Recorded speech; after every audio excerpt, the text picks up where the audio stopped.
Uhlaleleni ungangeni kule channel yethu eyunqaphambili uMkhanyakude TV ephethe izindaba ezishisayo laphana wey'ngane zakwethu. Ngiyacela uma umusha wenza okulungile ucinezela subscribe kuze nebell ukuze uzothola ama-notification njalo masiposta inkulu indaba laphana wey'ngane zakwethu.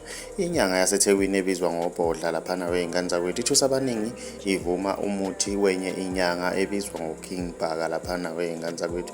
Esho ukuthi le nyanga iyinkosi. Thina ngale ukukhuluma kakhulu ngale yokumosha idatha lakho laphana wey'ngane zakwethu ake sikudedele leli clip uze ukuthi ithini le nyanga. Siyi-channel siyabonga. Yabona ke manje sebezotshela mina ukubhodla manje. Hayi uKing Bhaka. Hayi yona King impela ke. Yabona masikhuluma ngeKing sikhuluma ngoKing Bhaka. Indlela asebenza ngayo ayikho noyedwa kwazi ukuyibamba, akekho noyedwa kwazi nokuyintshontsha intshontsheki. Asabathe bayapaquza hayi imile kanjalo. Hayi Bhaka uyiking.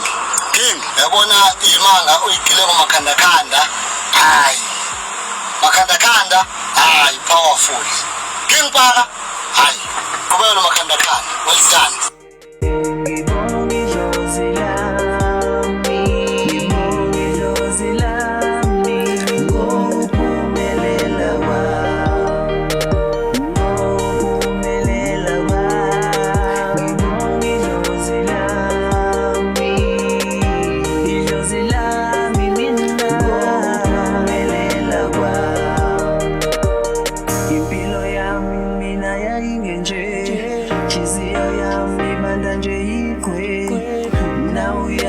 Kazi yapinde ngena lwazi mina ngingazi mise kanjani ngabalalela badala bathi mfana wami uyokusiza ukukhumbula abadala ngalala imbuzi ngayishaba ngakhaya notshwala besintu